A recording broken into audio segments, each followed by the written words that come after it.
ரமதானுடைய மாதத்திலே 3 விஷயங்களை நாம் கண்டிப்பாக குறைக்க வேண்டும். முதலாவது என்ன? உணவை நாம் குறைக்கணும். இரண்டாவது என்ன? உறக்கத்தை குறைக்கணும். மூன்றாவது பேச்சை குறைக்கணும். நாலாவது ஒன்று இருக்குது, அது குறைக்கிறதில்ல, அதை எல்லாருமே மொத்தமாக தொலைச்சிடணும். அதுதான் இந்த மொபைல் ஃபோன்கள். இந்த ஃபோனை வச்சுருந்தீங்கன்னு சொன்னால் ரமதானுடைய நன்மைகளை திருடக்கூடிய முதல் திருடன் இந்த ஃபோனாக தான் இருக்க முடியும். இந்த ஃபோனை கையில் வச்சுருந்தீங்கன்னு சொன்னால் ரமதானுடைய எந்த நன்மையும் உங்களுக்கு கிடைக்காது. இப்போ அந்த காலத்தில் உலமாக்கள் 3 விஷயத்தை குறைங்கன்னு சொன்னாங்க. இன்றைக்கி 4வதாக நாம் ஒன்றை சேர்த்துக்கொள்கிறோம். இந்த சொன்ன 3ஐயும் குறைக்கணும்னா 4வது இந்த ஃபோனை தொலைச்சிடணும். இந்த 1 மாதம் கையிலே எடுக்கக்கூடாது. ஏன்னா நம்ம எந்த ஒரு விஷயத்தை பார்க்குறோன்னு எடுத்தாலும் அதில் ஏதாவது ஒரு ஆடு வரத்தான் செய்யும், ஏதாவது ஒரு மியூசிக் வரத்தான் செய்யும், ஏதாவது ஒரு பொம்பளை அதில் வரத்தான் செய்வாள். அப்போ நம்ம பாவத்திலிருந்து நம்முடைய கண்ணை பாதுகாக்க முடியாது, நம்முடைய செவிகளை பாதுகாக்க முடியாது.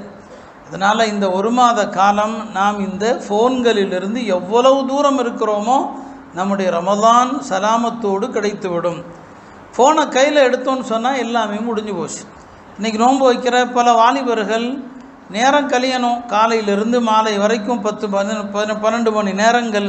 இப்போ அதுக்காக என்ன செய்கிறாங்க? ஃபோனை பார்த்து நேரத்தை வீணாக்குறாங்க. ரமதான் அதற்குரிய காலம் அல்ல. அருமையானவர்களே, நான் சொன்ன 3 விஷயத்தை குறைக்கணும்னு சொன்னோம். உணவு குறைக்கிறது. ரமதானில் அளவான உணவு தான் சாப்பிடணும். இப்போ நோன்பு ஆரோக்கியம் என்று நிறைய சகோதரர்கள் பதிவுகள் போடுறாங்க. விஞ்ஞானபூர்வமாக நோன்பில் இருக்கிற பலன்கள் நிச்சயமாக அது மறுப்பதற்கு இல்லை. நபி ஸல்லல்லாஹு அலைஹி வஸல்லம் அவங்களே சொன்னாங்க, சூமு தஸிஹு, நோன்பு வையுங்கள் ஆரோக்கியமாக இருங்கள்னு சொன்னாங்க. அவங்க சொன்னால் அது பொய்யாகாது. விஞ்ஞானம் சொல்கிறது அப்புறம் இருக்கட்டும், நோன்பு ஆரோக்கியம்தான். ஆனால் அது நோன்பாக இருக்க வேண்டும் அல்லவா? அக்காலத்து மக்கள் எப்படி நோன்பு நோட்டுறாங்க, அந்த நோன்பு ஆரோக்கியத்தை தரும். ஆனால் இன்றைக்கி நாம் ரமதானில் ஒரு 10-12 மணி நேரம் வயிறை காலியாக போட்டிருக்கிறோம். நிச்சயமாக அது பலன் தரக்கூடியது. ஆனால் நோன்பு திறக்கிற நேரத்துலையும் நாம் சஹர் வரைக்கும் சாப்பிடக்கூடிய உணவுகள் இருக்கு இல்லையா, அது நோன்பினுடைய உண்மையான பலனை உடலுக்கு நமக்கு பெற்று தருகிறதான்னு சொன்னால் கண்டிப்பாக இல்லை.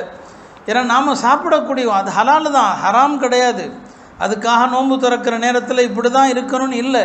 ஆனால் நோன்பினுடைய முழுமையான பலனை அடையணும்னு சொன்னால் கொஞ்சம் உணவு கட்டுப்பாடு தேவை.